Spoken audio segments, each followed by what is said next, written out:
I'm excited to talk to you because I can't believe so many lesbians are writing lesbian books. It's about time, right? It is about time. Wait, are you a lesbian? What if I miscategorize or I didn't misgender you, hopefully not yet, but No, no, no. I'm miscategorize you. I'm absolutely a lesbian. Oh, thank God. She, her pronouns, so you're good. You're very good. Because you know what we don't need, Celia? We don't need more straight women writing lesbian books. Don't get me started on that. I'm gonna get you started.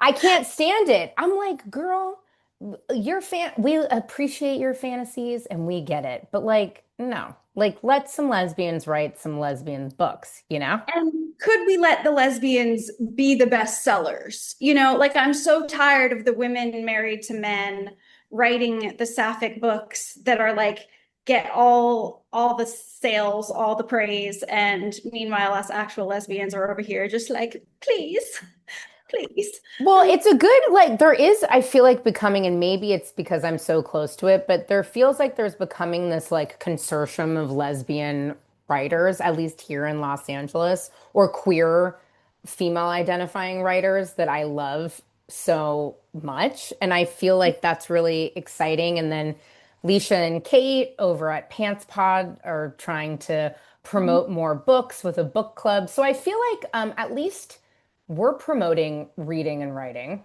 Maybe the country isn't, but Yeah, I think that's the problem is that we need like some more people other than the Los Angeles lesbians to like get on board.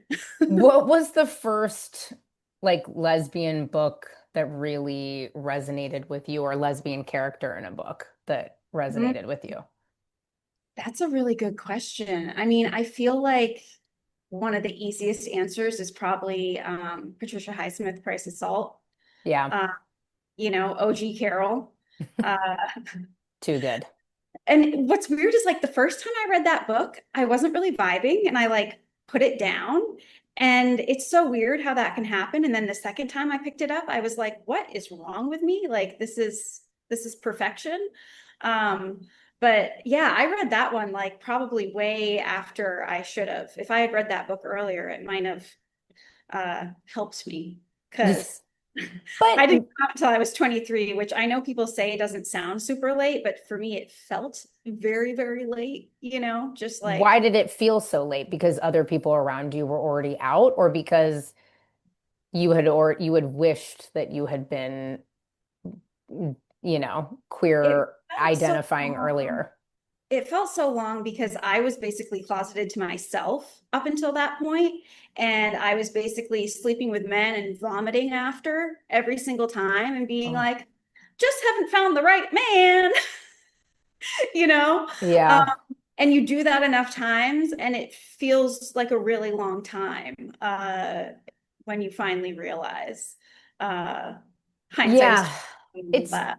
it's tricky because it does feel like a long time and I don't think people understand the societal pressure and the societal norm even on young women and girls to just Mhm. like a huge part of their identity and their worth is tied into being in a relationship and one that works. I mean, I always laugh. I'm like, that's so funny that I went through this cycle of, going after unobtainable men or men that didn't, Always the care about unobtainium. me and Yep. trying to win them over. And please believe I suffered heartbreak. I cried and I lusted after them, but I don't know if in hindsight I was heartbroken because this particular guy didn't love me back or because I just could not achieve a long-standing heterosexual relationship like all the people around me. And everyone kept being so confused by me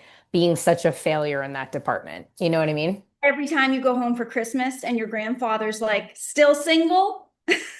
And you're like, yeah, grandpa, I guess I'm the biggest loser on earth. Still single. Oh, I was just a lesbian. Yeah, exactly. Well, and also you're like, but it's not for lack of trying and it's not, yeah. And then of course, then you come out, you find you know, a person who feels comfortable and feels like the right fit. And then that heartbreak is Devastating. Yeah, well, I have a weird story. I basically just went through that. My first woman that I had ever been with, like my first love, my first everything was my wife. And then we split up like a year and a half ago. So I'm sorry. I basically experienced my first heartbreak, which was my separation, at like 40 years old. Don't recommend. Well, that's a good segue because your newest book, Cover Story, which is your third. Yes, yes, thank you. Everyone's always like, "Oh, your first book." No, you're welcome. I read on the internet. Your third book is an incredible sapphic book. I didn't even read the book. I saw the write-up in the cover, literally the cover story, and I reached out to you and I'm like, oh, PR people covering, putting celebrities in the closet, must read, come on the show.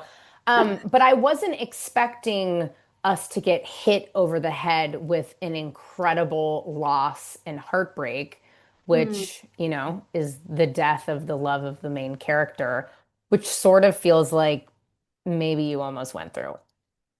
Well, the funny thing is that I wrote this book before that happened at all. When I wrote this book, we were like happily married, do. Like I was 1,000% sure we were going to be together forever. And they say to write about your greatest fear, and my greatest fear was losing her. And I truly thought that the only way that would ever happen is if she died.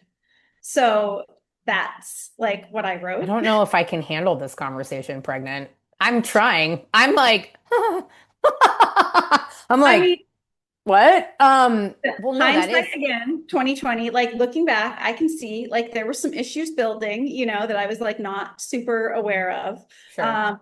But yeah, I think I had some weird prescient like future vision going on when I wrote this book because yeah, I like split up from my wife and then all the issues that I basically like gave my main character Allie, the migraines, the driving phobia, the intense anxiety, those were all things that I was like super dealing with at the time that I wrote the book. And now all of those things are sort of rear view mirror. So it's Oh, really weird. good. I was very worried for Allie. The driving phobia in Los Angeles. I mean, granted, your book is set in the early aughts, which I love as a 40-year-old woman who, Hell yeah. works in Hollywood. The early Yeah. aughts will never, it'll only happen in our dreams and in our memories. Um, but driving in 2005 in Los Angeles was a hell of a lot different than driving today in Los Angeles, even. And I was like, Like drive in LA in 2005 because I wasn't here yet. girl, it was not like this. You could still get across the city in like 30 minutes. Oh, This is a wow. shit show.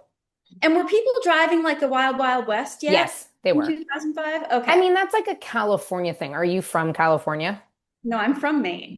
Oh, yeah, Like that's right. literal I read that too. opposite. Where in Maine are you from?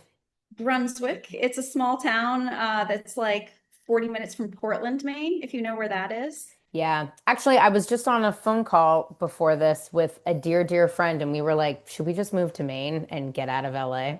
No, no, no, no, don't do Really? it. There's like no diversity. It's like statistically one of the whitest states in the nation, and you can really like feel that when you're there. Got And it's it. also very hard to tell who the lesbians are and who are just like the LL Bean moms, you know?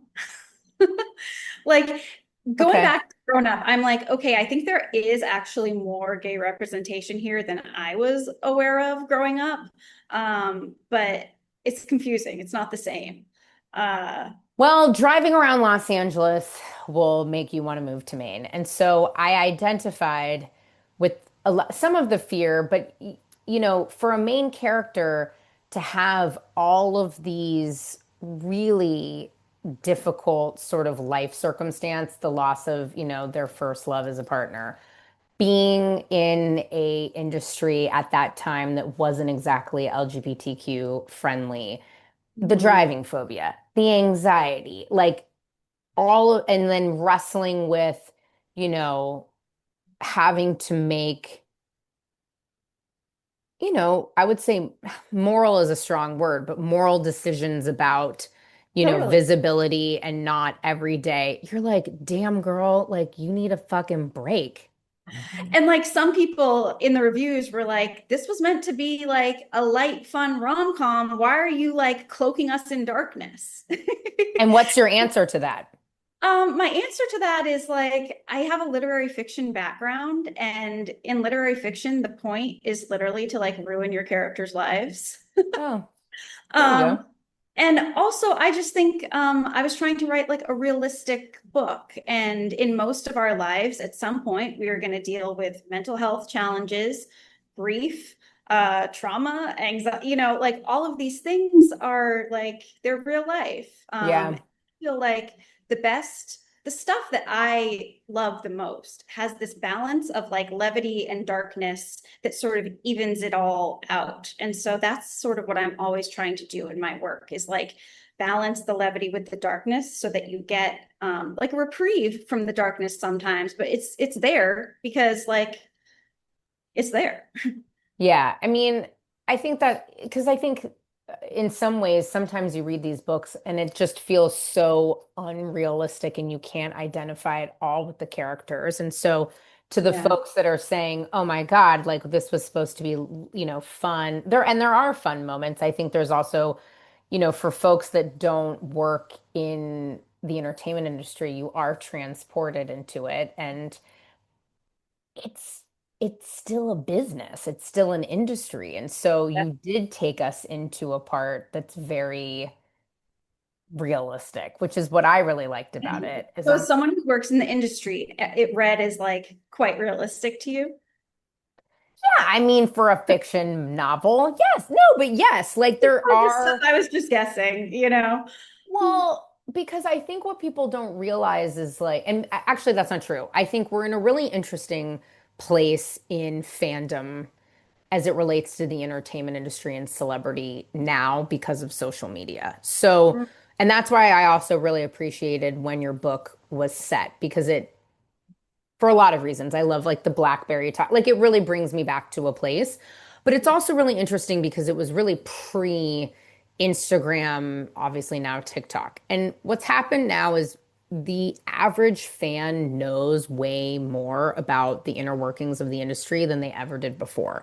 Like people question PR releases, people question, intention behind an interview. They question, what people are wearing on the red carpet and what that signifies, et cetera, et cetera. And so, Yeah. back then in the early aughts, when you're writing from it, the teams of people that really constructed these famous people's persona and lives, it was very true. It still exists in an extreme way, but it's much harder to not only facilitate because famous people are much different than they were back in the day. And obviously the industry is very different. We don't have, you know, like it would be really hard for me to say who is like Julia Roberts right now, who is Brad Pitt, Tom Cruise, Denzel Washington. I mean, maybe you could argue, I could probably come up with some people for that. But Yeah. then, those folks were really built by huge teams of people. And they were very well protected. And so I thought it was very realistic in the sense that like you did have a lot of people involved in the personal decisions of actors' lives, Yeah. you Yeah. That know? control that they had back in the early aughts, that's like out the window now. It was interesting how and I don't want to give too much away, so we're going to talk generally about the book, but Okay.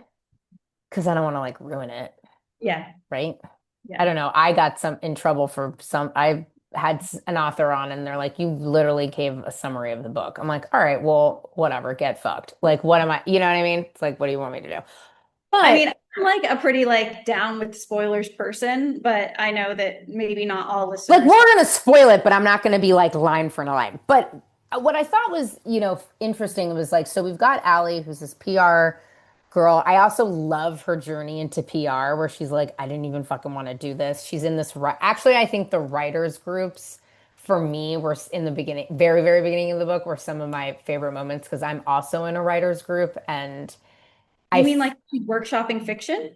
yeah.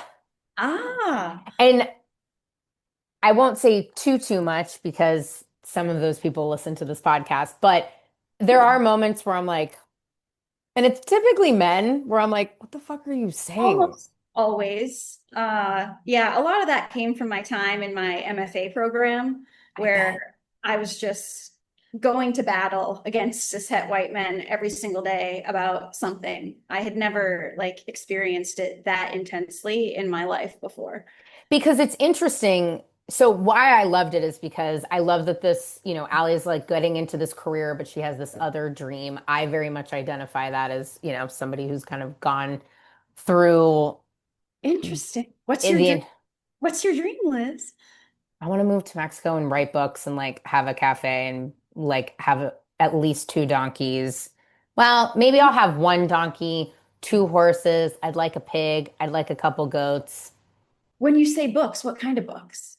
Well, right now I'm in the process. It's been a very long time. It's been like 10 years. Also, I'm supposed to be interviewing you, but it's been Sorry, I get very over, curious. it's okay, but it's been over 10 years. I wrote somewhat of a memoir, had an agent, Mm. really from more of like a TV film perspective, but it morphed into something that I didn't love. And it wasn't selling, which makes sense because it wasn't like me all the way.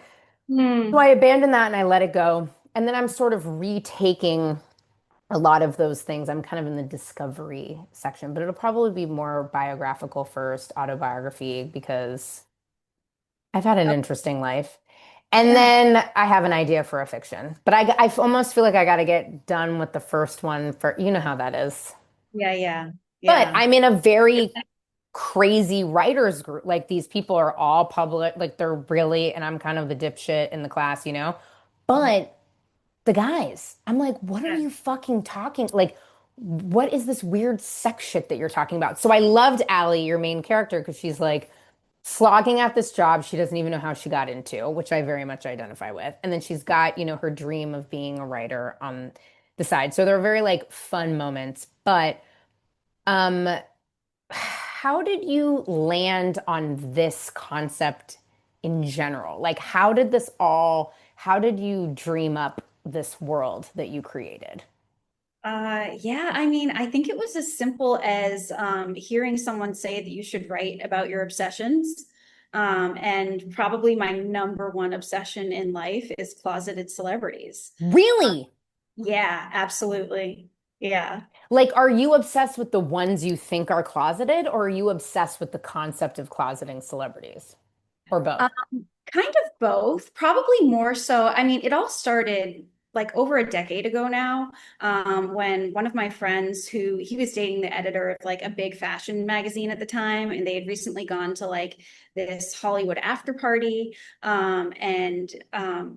were like having a potluck, and I was like mid bite of a quinoa salad, and he's like, "Oh, guys, I have like the funniest story. I saw, So and you know, so. so and so, a male actor kiss a man at this after party." And we were all like, what? Because this was, very well known A-list actor, Academy Awards, always publicly partnered with women. And we were like, what are you talking about? Kissed a man. And he was like, yeah, everyone at the party was like, oh, that's his longtime partner, so and so. And it's just, this is apparently very normal. Yeah. And that was the first time. I don't know why it like literally hadn't occurred to me before that like statistically it's not possible that the percentage of people in Hollywood who are straight, it's statistically not possible that they all are straight. And B, like, this is a thing that happens that, the media is not necessarily always telling us the truth. So that was like my root. And that really changed my brain chemistry. And after that point, I was just sort of like, well, now I need to know everyone who's doing this. And, the internet is great. And then, like, once I moved to Los Angeles, it was just like, people just, people here, it's like they just toss out names like everybody here knows. That's Yeah, more so. everybody does sort of know. Yeah. Or like people will be like, oh, this person came out, and you're just like, dude, yeah. I mean, it's interesting. I interviewed Anne Heche before she passed away for my show that I Mm, used to have. And Anne, it was really, well, it was a wild interview. It's out there on the internet. Go find it, people listening, if you haven't listened to it already. But it was so interesting getting her perspective because we really dove into, that first red carpet that she attended with Ellen and like everything that went into that and just like how her career was hurt so badly by that relationship with Ellen, how their relationship unfolded. And, you know, looking back on it, it's like even think about like Rosie O'Donnell and her obsession with Tom Cruise, which is so silly yeah. for a variety of obvious reasons. But, Mhm.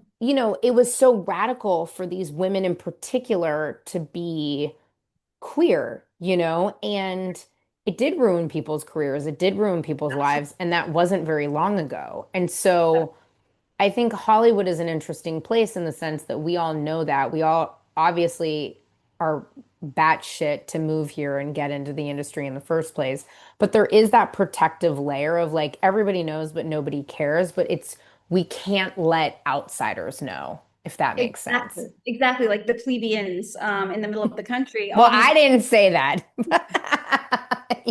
You said that, Celia, but yes, well, you just can't let the audience know, right? people who are And buying the gossip magazines that are talking about, this actor that you've got this raging crush on, who, it would completely spoil your fantasy if you knew that he was, fucking men. yeah.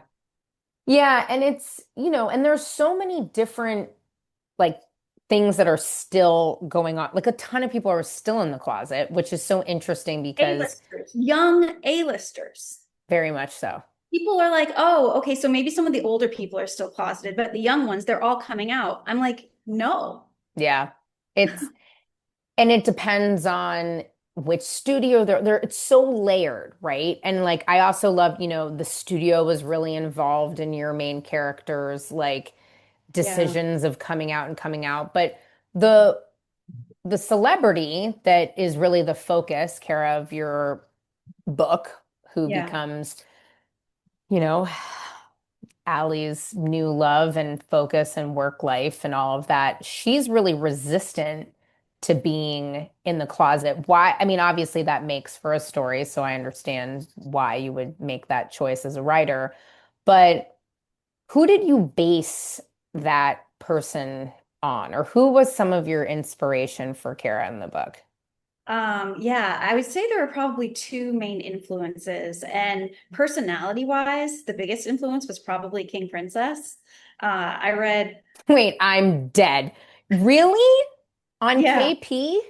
yeah, like I read a Okay. ton of interviews with them, and they're just so like outspoken, so baughty. Yeah, I mean, Uh, you should listen to my interview with KP. They were on mushrooms, typical. Oh my God, you know? absolutely. Yeah, and I just sort of I wondered, like, see it now. I see it now in the book. Like Okay. if KP had to try to have a career and be closeted, how would that work? Like Yeah. could could they ever censor themselves to that extent? And honestly, I was thinking about myself a lot too, because I just feel like, 99% of my personality is being a lesbian. And if I had to like write books about people that weren't gay, and if I had to like give interviews where I couldn't talk about that, what would I talk about? How would I come across as like a real person? So yeah, I was thinking a lot about that. And then there are like some little case stew inspiration in Kara's character too. But no Cara Delevingne. I mean, the name for sure, Yeah, like well, duh. Cara Bissay, Cara Delevingne, and like some little things here and there, but I would say that she wasn't the main inspo. Yeah. Interesting. I didn't even think about King Princess, but that makes sense now. I love Yeah. that. And you're right.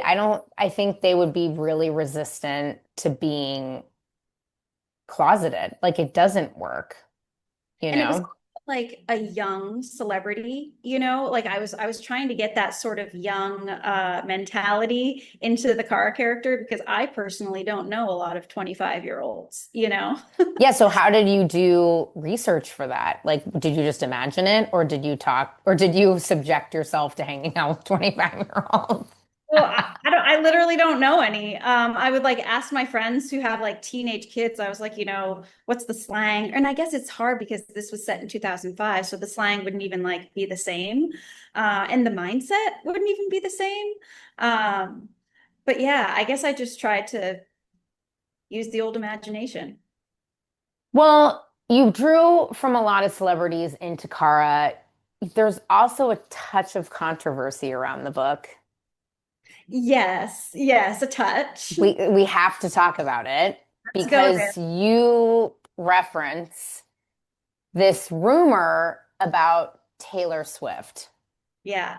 Yeah, you want to talk about my number one obsession, like A, closeted celebrities, but like B, Taylor Swift, man. Like she lives rent free in my head, like constantly. In what way? Just her as a person, this theory that she could potentially be queer, like what exactly? I mean, it's all about her queerness. I wouldn't like be a fan of her if I didn't think she was queer. Like, People really, I've actually, I'll be honest with you, I've never looked on a Goodreads page when I've interviewed an author ever.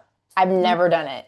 Some weird reason last week, or I was like, I'm curious, like, girl, you knew the Swifties were going to lose their fucking minds. Like, you really played with danger. Like, what made you, yes, you're obsessed, lives rent free in your mind, but like, were you hesitant to speak about that at all? Like, talk me through this. I don't think you say you knew like the straight Swifties were going to come for you, but I don't think I did know. I don't think I knew Girl, like call me next time. I'll tell you. I don't think I knew how like rabid they are about this stuff and how they like search it out. Um and you want to talk about like why wouldn't Taylor Swift just come out? It's because of these people. Like I think that we can get very in our own bubble, and me on the internet is like everybody I follow on Twitter, Gaylor, like everything I'm interacting with, Gaylor, Gaylor, Gaylor. So I can become very like insulated.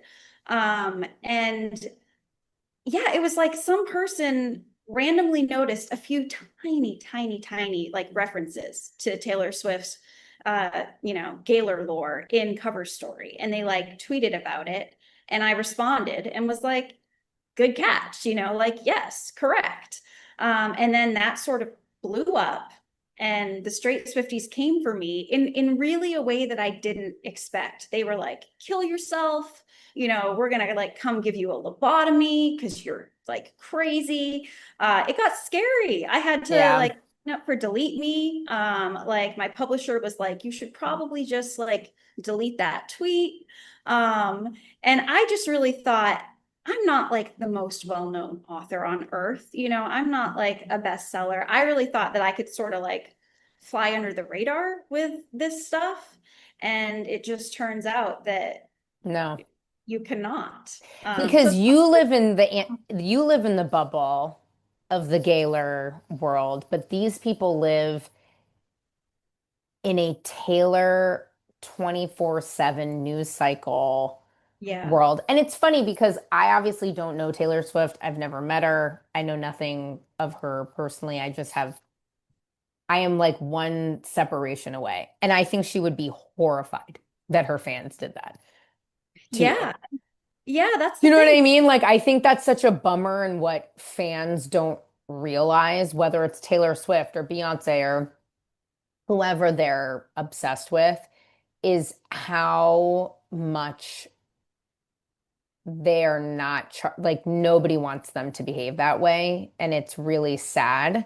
Unless, you are a fan of Donald Trump and he absolutely wants people to be violent and disgusting. But for the Yeah. most part, most celebrities are pretty appalled by that behavior.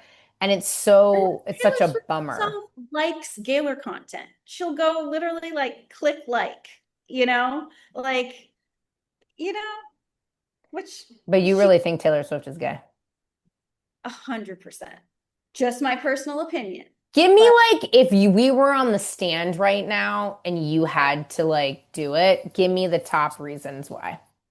okay, so top reason is her lyrics. I feel like if you have reading comprehension skills and you read all of her lyrics, it's very obvious that she's not talking about men in a lot of those songs, you Okay.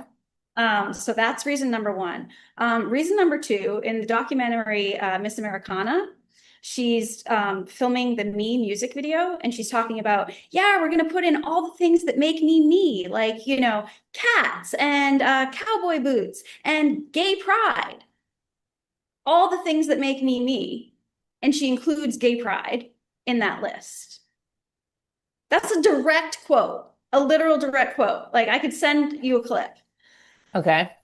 Next. Um, Next, I mean, there's literally a She could video. just love pride parades and glitter and color. Uh-huh. She could just be obsessed with rainbows just because she thinks they're pretty. The amount I of mean, I'm gay and I'm like, on the rainbows. same. But I feel like when you are closeted and you are, But trying to like set. if somebody, okay, I'm playing devil's advocate. If Go someone ahead. asked me, Liz Cully, make a music video and put all the things that make you you in it, it would be like ice cream, carbohydrates, cooking, wine, Uh-huh. Pilates, gangster rap music from the 90s, Uh-huh. dance music from the early 90s, all black artists, quite Yeah. frankly. Yeah. I've noticed on your Oh yeah. Instagram. Yeah. Love I don't know, like what makes me me, maybe some jewelry, some vintage clothes, it. Mm. gardening. You would think I was like a fucking Brentwood mom. So your self-concept is not like super wrapped up in your gayness. Not at all. I Interesting. just could not imagine being a straight person. Yeah. But all that stuff, tally it up, boop, boop, boop, boop, boop, not very gay. Yeah. Like, I don't go to gay pride parades. I Yeah. don't go to Dyke Day. I don't go to any of that shit. I've been, not for me. Yeah. Off brand. I Yeah. support it. I'm out here raising, hopefully, as much money as humanly possible for queer candidates. But that's my expression of queerness is not like cats and no, but that's like very lesbian, right? Like it's Yeah. not like, you know, cats and fucking rainbows and tea and irreverent quotes on mugs or, I don't know. I'm like trying to pull out like weird lesbian stuff. But do you know But what I mean?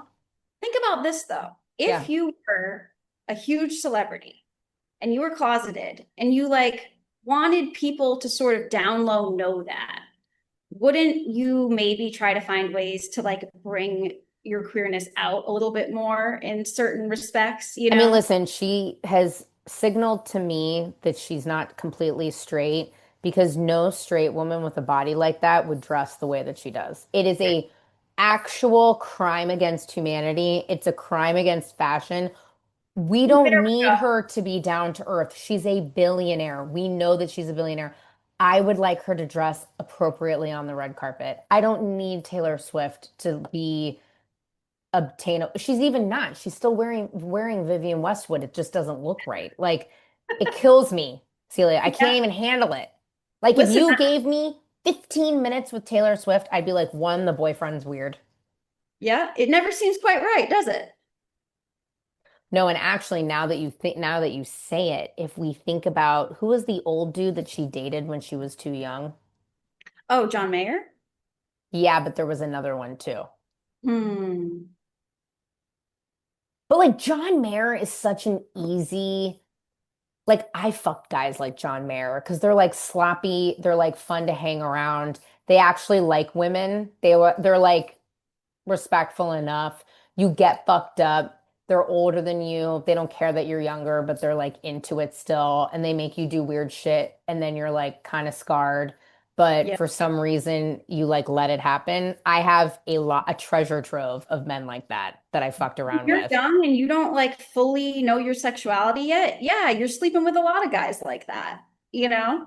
All right, Um, I'm half on the I'm sure that it's possible. It would be devastating though for I have me. a full list, like a 20 item list that I can send you. I'd like to see it. I also Yeah. want to know who the gay guy was that was making out at the party. Oh, You know, yeah. it's funny. I had a birthday party here, and I had actually what I call my young lesbian friends that are all like 30. Mm. And they're all like super into polyamory and like sex parties. And Oh, I yeah. think about the sex parties that were going on in the early 2000s versus the ones now. And I was like, damn, you guys, I'm sorry for you. Because when I was in my early 20s, it was like full celebrities all the time.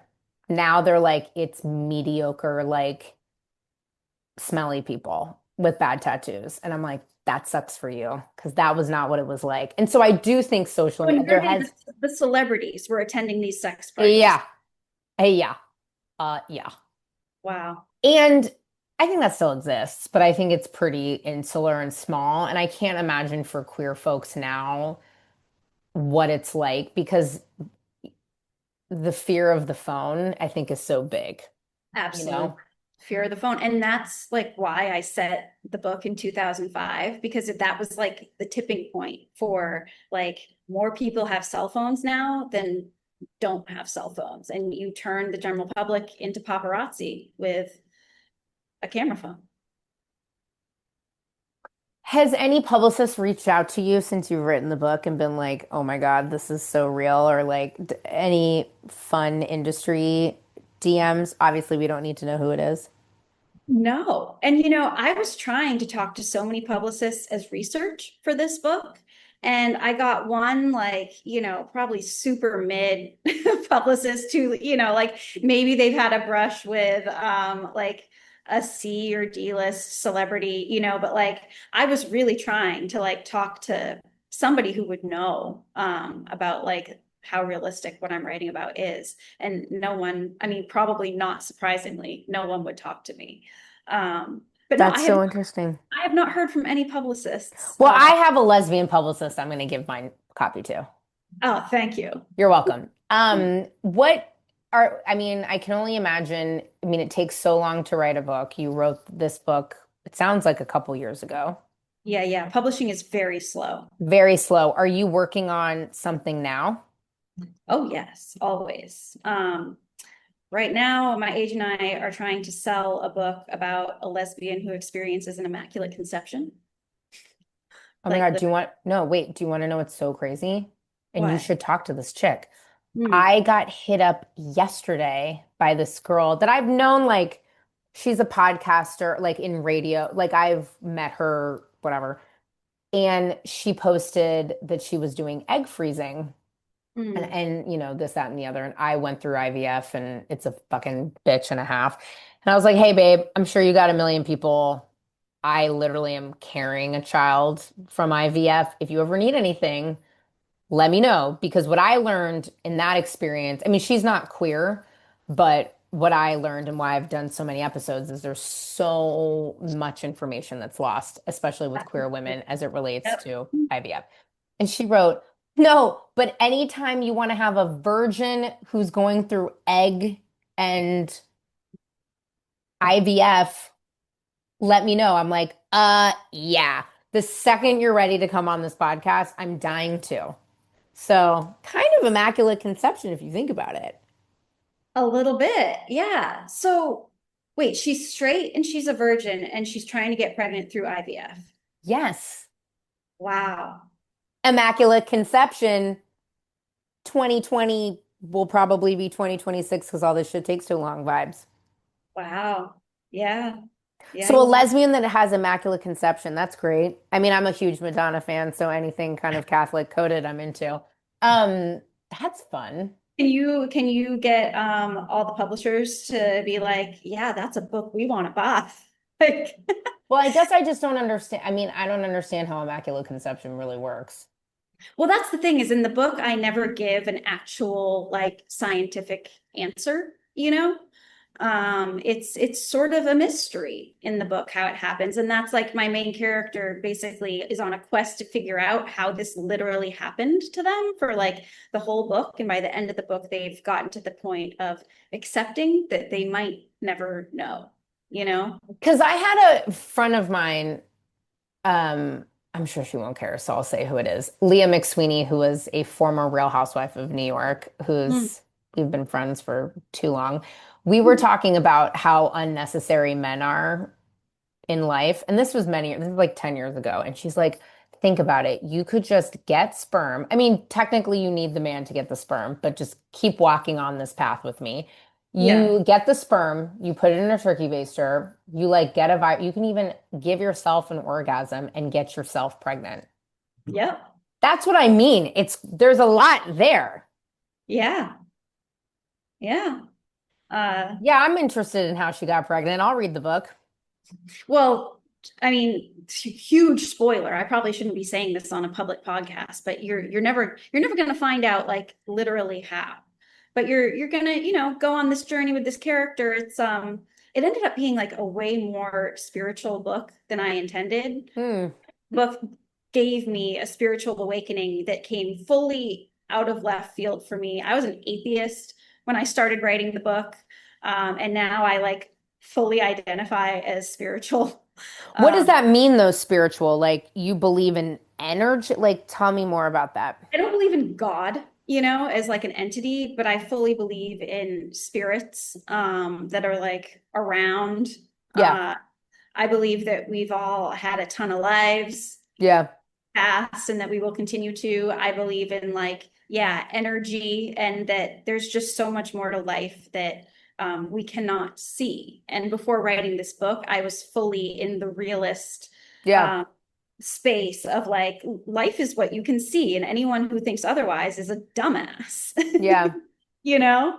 But one conversation with a psychic medium, and I'm like, hmm, Okay, well, I'll blow your brain. I mean, I met with a psychic last year who fucking predicted pretty much was this everything she the said happened. is this the link that you put on Instagram Yeah. yesterday? Okay. It's terrifying. My wife doesn't listen to this podcast, which I found out. I mean, I knew, but now I know for sure. So, and I'm like, dude, you need to listen to I mean, I didn't publish. There was a lot of personal stuff that we talked about that I didn't publish. Yeah. Um, it's creepy. But I've met a lot. I mean, I'm from San Francisco. I've had weird shit happen to me. Mm, I have like a lot of witches in my life who I really credit actually to getting pregnant. The women who I called who are definitely like, you know, they're witches. They are yeah. wonderful. And I Mm, also think that, I went to Catholic school. It's like an interesting journey that people come to because I get it. Like there's, being in the now and the real, yes, but then there's also a lot of like historical thing, things that you can still tangibly see or interact with, not just like folklore or like the Bible or stories or whatever, whether that's like the pyramids or any Mayan route. You're like, no, no, like, no, no, no. There's something going on. Also, just listen to the telepathy tapes. the telepathy tapes. What's Oh, that? here I am to just blow your mind. It's a podcast series. It actually ended up topping the charts more than Joe Rogan last year, which I love.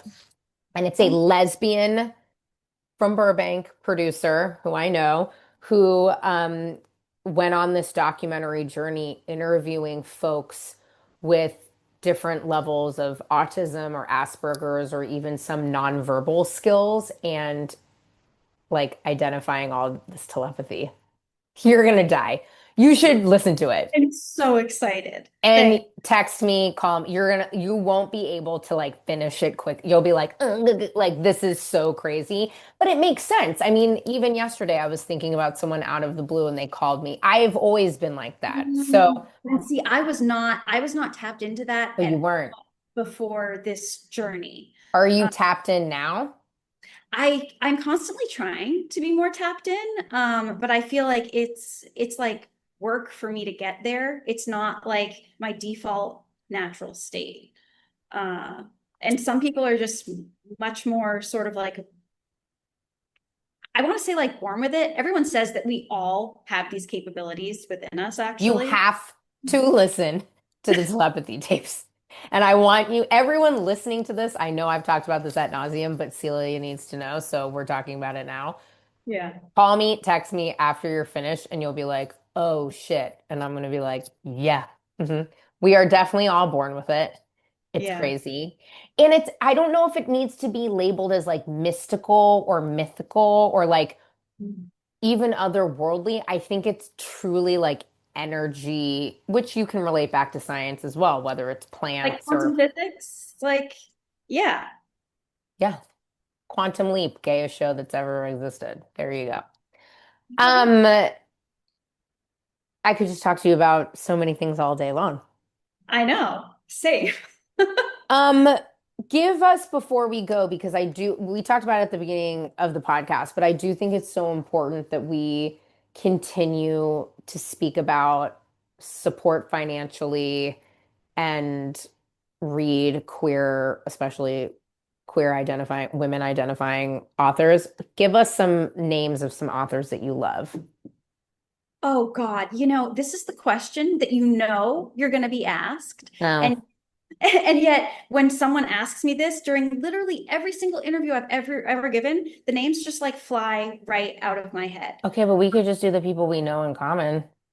Well, I know one that I can tell you. Melissa Broder. I mean, Okay. speaking of Los Angeles sapphics, Milk Fed is like a Bible for me. Have you read that book? Okay, you know what's so funny is I haven't read it, but in my writing class, we get like an excerpt from a book and then we kind of like it's a prompt to write. And our last one was Milk Fed, and I need to read it. You need to listen. I'll do the telepathy tapes. You do Milk Milk Fed, Fed. and then we're both gonna be like, "Oh my God, holy fucking shit!" Back and forth to each other with these two I things. mean, I love boobs, so I'm hoping that it has something to do with boobs. Absolutely. Great. Yeah. There you Um, go. yeah, I mean, it's basically about this woman who has an eating disorder and she goes to this frozen yogurt place every day to get like her one treat. And the woman who's working there is like this fat, sort of like owning her body woman, and they develop a relationship, that's Say very less. My addict as a 4-year-old woman who lived in New York during the early aughts, like frozen yogurt is so one deeply ED coded. absolutely Like on a level that's pink bear, but beyond. yeah, Like yeah, yeah. this, I essentially sustained on like one slice of pizza, Diet Coke, free alcoholic beverages, and one tasty delight every day of my life for many years. So, yes. The regimen of what this character is eating every day, I still remember every single thing Oh that this God, character eats in a day. For lunch, a Subway salad with no dressing. I can't. I can't even hear this. Because I mean, it's so awful, and I want young women and men to not be this way. But I think oh my God. I mean, it's also incredibly interesting being pregnant. And like I Mm. really just popped in the past like week. And even last night I was like, holy fuck.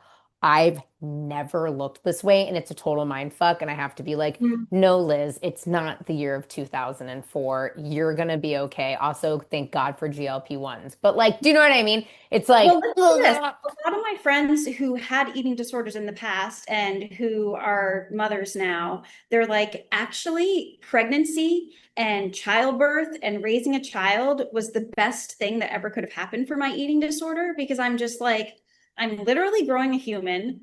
I birthed it out of my body. Like, look how powerful I am. I know. I've heard the same thing. Well, time will tell. Time will Okay. tell. Okay. Fingers crossed for you. Thanks. Okay, I'll read Milk Fed. You listen to the telepathy tapes.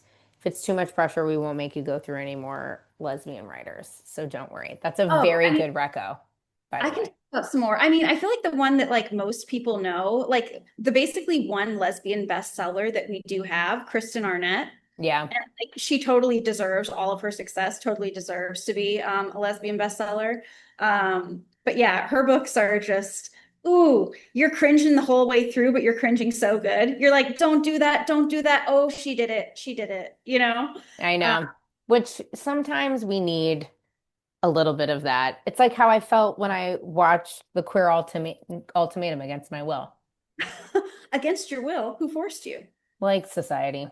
Hmm. I mean, listen, we have so little to watch that, when it's there, it's like you might as well. Did you watch it? I watched one episode, but honestly, that show, I know that it's so stupid, but I find it like actually emotionally painful to Oh, watch. well then do not watch this season because you'll be Because I like, watched the first season, like sort of during my separation, and I was oh, just sobbing through every episode. I'm so Uh, sorry. so yeah, and it's also like addicting in a way that I know is unhealthy, where it's like Yeah. this is trash. Why do I want to watch another one immediately?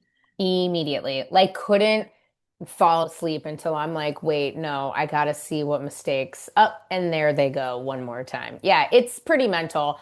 I mean, listen, Temptation Island still top tier marriage dating reality show, but it's with straight people, so As most of them are, as most of them are, which is It's highly you watch Love disappointing. Island. It's fascinating to me how No, no, no, no, no, we're not gonna do that. And I'll tell you why. There's like 50 episodes per season. who has time for that? I mean, technically me, but I have to watch all TV because every studio is my client. Mm, So I need okay, to at least understand TV. Like I okay. gotta be up on it. I gotta know. And I still don't watch everything, Mm. you What do you know? right now that's like really good? I need something. I like love the Gilded Age. Oh no, I can't do it. Sorry. I I like can't. can't help myself. And what else am I watching? I'm almost finished with Too Much, Lena Dunham. It was a hard burn in the beginning for me, and now I'm into it. I wasn't feeling it. I had to keep going. I'm the Uh, same 12 episodes in, and I'm like, I don't really know. I got Uh, to just episode 7 and I'm into it. okay, good to know. Okay. I just finished season 4 of The Bear. I preferred it to season 3. Okay. Um, I and just like that is so bad. I can't understand how the studio did not give more notes. I mean, Right. so many people talk about how bad and just like that is. I totally get it. Like we are not by ourselves in this, but and so I don't need to give like I don't need to be out here another person giving an unsolicited opinion on just like that. But I just don't understand how it got this bad. Like I thought Che was the worst, and then now here we are, like with pain, like with cancer, and like Oh, see, it's I don't just watch, so I don't know. okay, it's But terrible. yeah. And then, but I still watch it every week. Real Housewives of Miami because ay por favor, gotta watch it. And what else am I watching? That's it. Okay. Like it's summer. It's not a good Yeah. time for TV. Yeah. So I I'm don't not think much of like a reality TV hoe, so that limits my I only options. said one. I only Mm, said one. Real Queer Housewives of Ultimatum Miami. and Real Housewives. But Queer Ultimatum was 2 days, and that was 3 weeks ago. We're over Okay. that. You Okay. can't judge me on that. I Okay. didn't really look pregnant 3 weeks ago. Like we're not there anymore. You exist. We're not there anymore. And I refuse to watch Love Island. And I've never watched, there's like a lot that I haven't watched. But I Okay. think that's really and RuPaul's Drag Race is horrible. RuPaul's Drag Race All Stars is I do horrible. watch that. But I have to watch it. There's no not, like for me, it doesn't exist me not watching RuPaul's Drag Race. So that's Yeah. always going to be because I really just want to be a drag queen anyway. So Don't we all? yeah, I really do. But yeah, that's what I'm watching. Okay. Check me in the fall. I'll have more for you, Okay. you know? I'll stick Um, with you'll stick with what?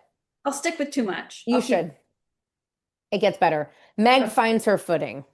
First Okay. episode, I have a real direct connect to that show, and I was like, yo, dude, I don't know about this. And they were like, please just keep going. And I was like, fine. And I did, and I'm happy now.